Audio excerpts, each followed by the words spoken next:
안녕하세요. 윤희입니다. 오늘은 종합 베스트셀러 1위인 2030 축의 전환을 소개하겠습니다. 저자인 마우로 기에는 글로벌 트렌드 및 국제 비즈니스 전략 분야의 세계적인 전문가입니다.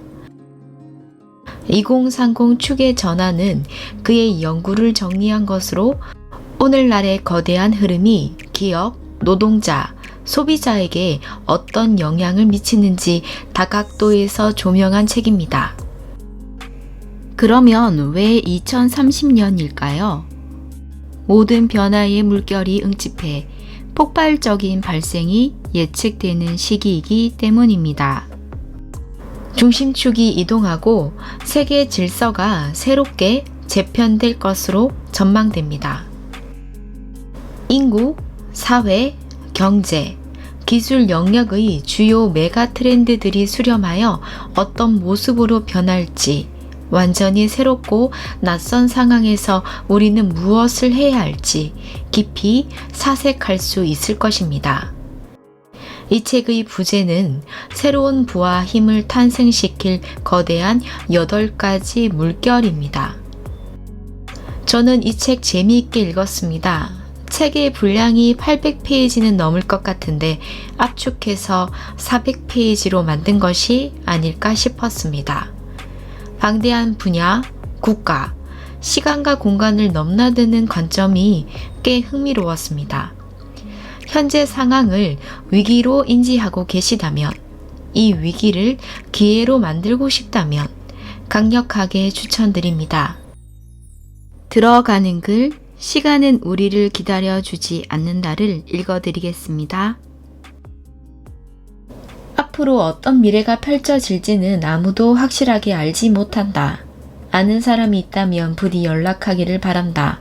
함께 큰 돈을 벌 수 있을 테니 말이다. 앞날을 완벽하게 예측할 수는 없더라도 향후 10년 동안 일어날 수 있는 일 몇 가지는 추정할 수 있다. 예를 들어보자. 이 책의 예측에 영향받을 만한 사람들의 소비 성향은 그들의 교육 수준이나 소셜미디어 활동을 분석하면 대강은 설명할 수 있다. 또한 얼마나 많은 사람이 80에서 90살까지 살 수 있을지 상식적인 선에서 계산할 수도 있다. 그리고 노년층 중 몇 퍼센트 정도가 인간이든 로봇이든 간병인을 필요해 할지를 꽤 정확히 예측할 수도 있다. 간병하는 로봇들이 다양한 억양으로 여러 언어를 구사하며 고집을 피우지도 않고 쉬는 날도 없으며 금전적인 문제를 포함한 어떤 문제로든 노인을 괴롭히지 않는다고 상상해보자. 이 책의 핵심은 바로 시간은 우리를 기다려주지 않는다는 사실이다. 2030년은 예측할 수 없을 정도로 먼 미래가 아니다. 우리는 코앞에 있는 미래의 기회와 도전 모두에 대해 준비해둘 필요가 있다. 오늘날 우리가 아는 세상은 2030년이 되면 사라지고 사람들은 지난날을 돌아보며 세상이 그렇게 급박하게 돌아갈 때 나는 뭘 하고 있었지? 라고 자문할 것이다. 우리 대부분에게 이런 변화들은 혼란스러울 뿐더러 두렵기까지 하다. 이렇게 해서 우리는 몰락할까? 아니면 새로운 부흥을 경험할까? 이 책은 독자들이 빠르게 변화하는 수많은 현상의 의미와 영향을 이해하도록 돕고 현재의 불안을 해결하고 미래를 낙관할 수 있는 이야기를 전달한다.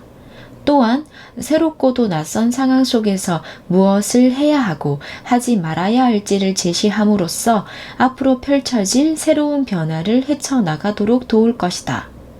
핵심은 바로 이것이다. 끝은 새로운 종류의 시작을 의미하며 그 새로운 시작에는 수많은 기회가 함께한다.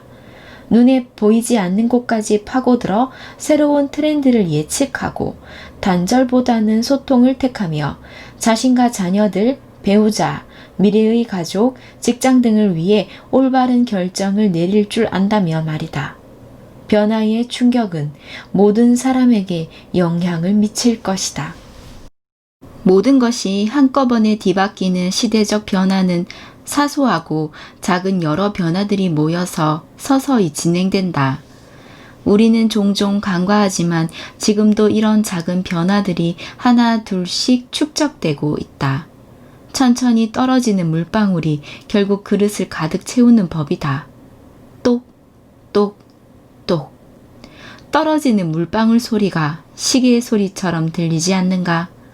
그러다가 어느 순간 물이 갑자기 넘쳐 흐르면 우리는 깜짝 놀란다. 하지만 그때가 되면 이미 늦은 것이다.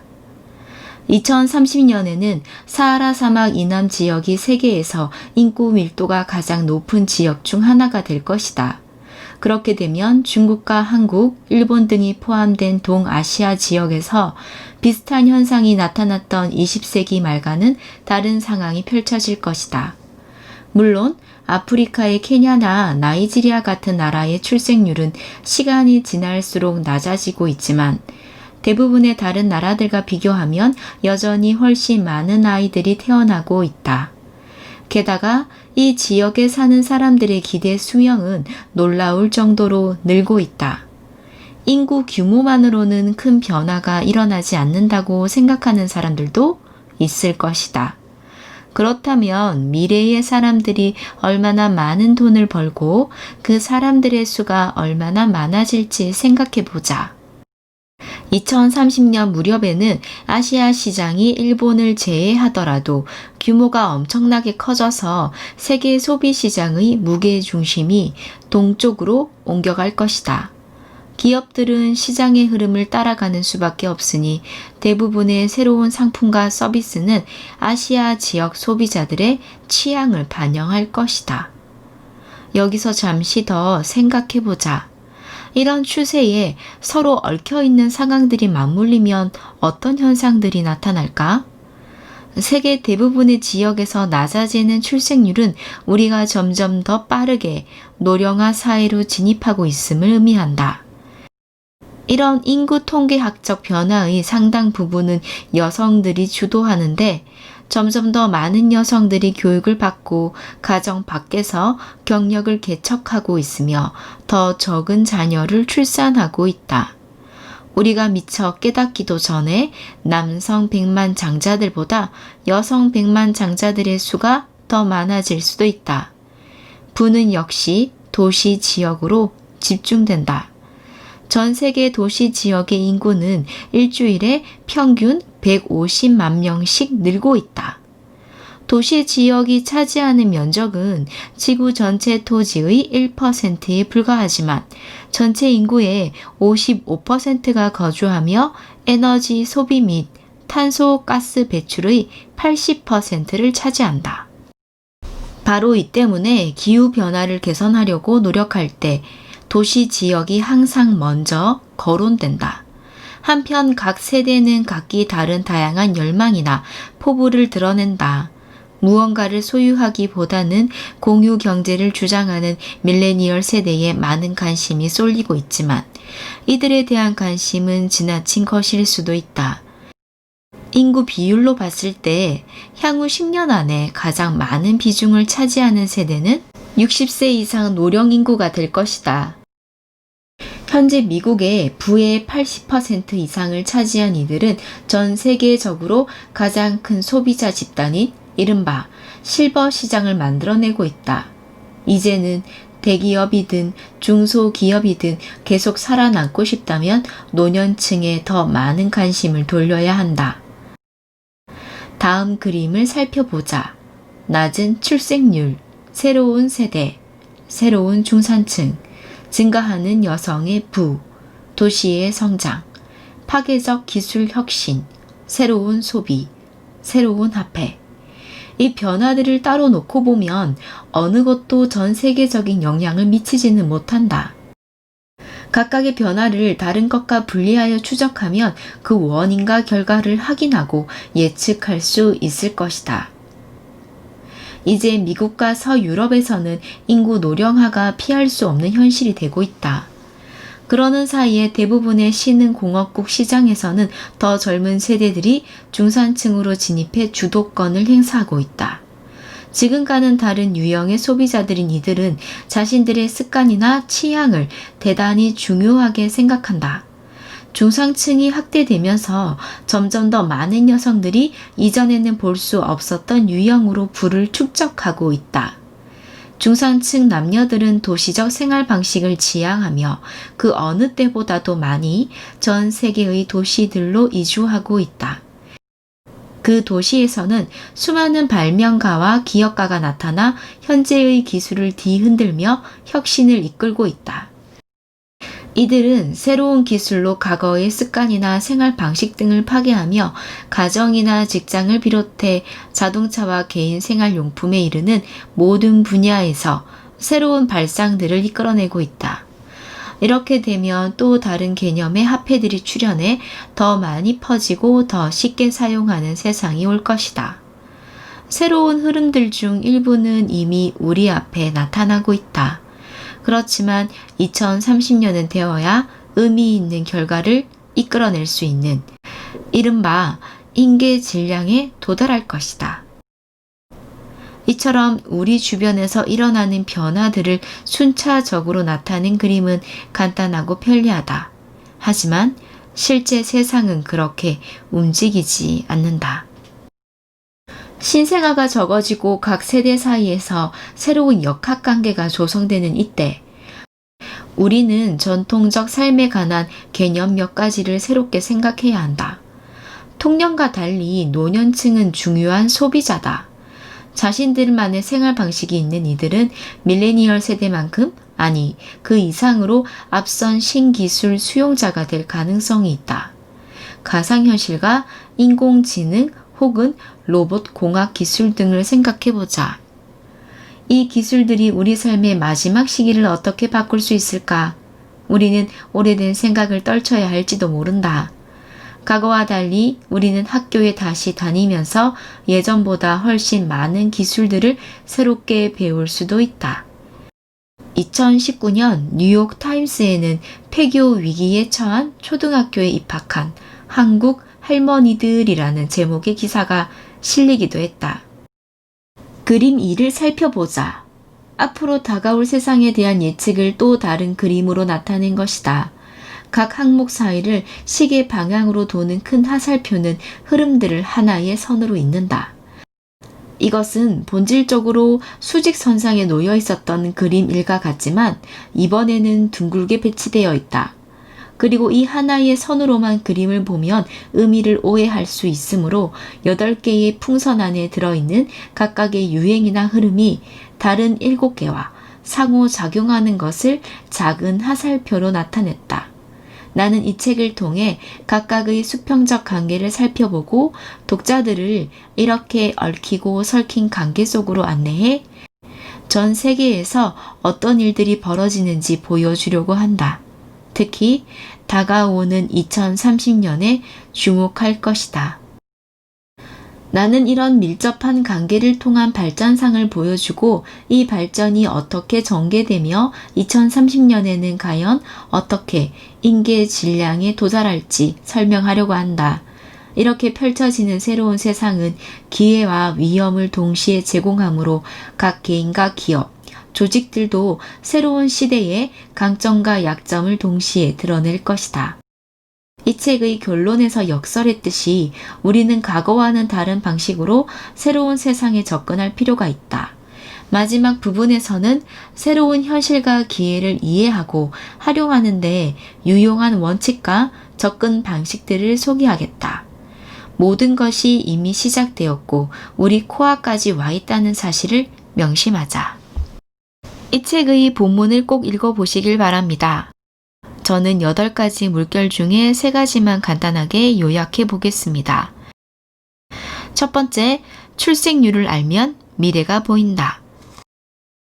2030년에는 사하라 사막 이남 지역이 세계에서 인구 밀도가 가장 높은 지역 중 하나가 될 것입니다. 아프리카의 출생률만 본다면 감소세이지만 다른 나라들과 비교하면 여전히 훨씬 많은 아이들이 태어나고 있습니다. 현재 13억 명 정도인 이 지역 인구는 2038년에는 20억 명, 2061년에는 30억 명에 육박할 것으로 예상됩니다. 앞으로 아프리카에서 많은 수의 사람이 생산하고 소비할 경제 규모를 가늠한다면 아프리카가 집중을 받게 될 것입니다. 두 번째, 밀레니얼 세대보다 중요한 실버 세대를 주목해야 합니다. 현재 경제활동을 하고 있는 밀레니얼 세대도 중요하지만 가장 중요한 연령대는 60대 이상의 실버 세대입니다. 향후 10년 안에 가장 많은 비중을 차지하는 이들은 전 세계 자산의 절반 이상을 차지하고 있으며 밀레니얼 세대와는 다르게 사회에 기여하려는 욕심, 새로운 경험과 돈보다는 열정을 더 추구합니다.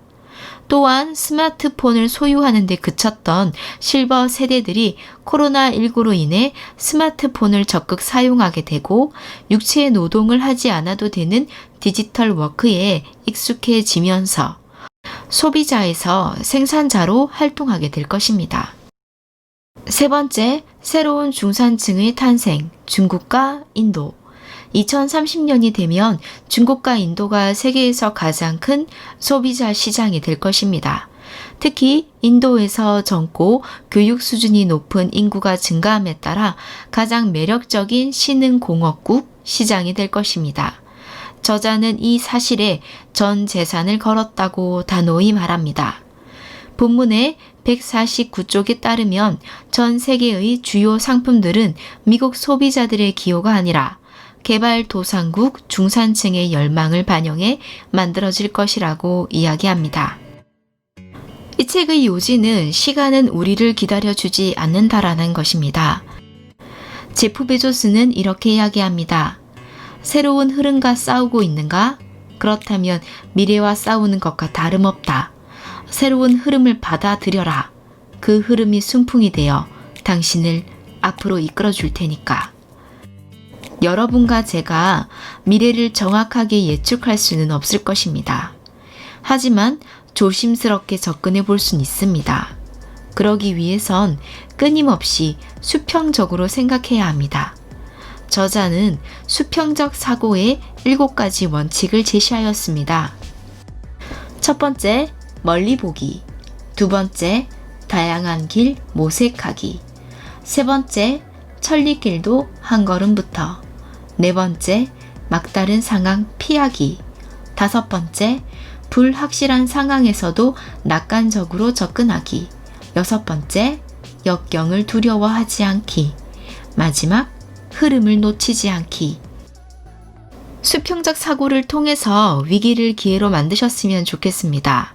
더불어 이 책에서 제안하는 8가지의 거대한 물결을 나침반 삼아서 선배님들이 무엇을 준비해야 할지 10년 뒤 모습을 그려보셨으면 좋겠습니다. 너무 훌륭한 책을 소개하게 되어서 기쁩니다. 이 책은 꼭 사서 읽어보시길 바랍니다. 구독과 좋아요, 알림 설정은 저의 기쁨입니다. 오늘도 끝까지 함께 해주셔서 감사합니다. 윤이었습니다.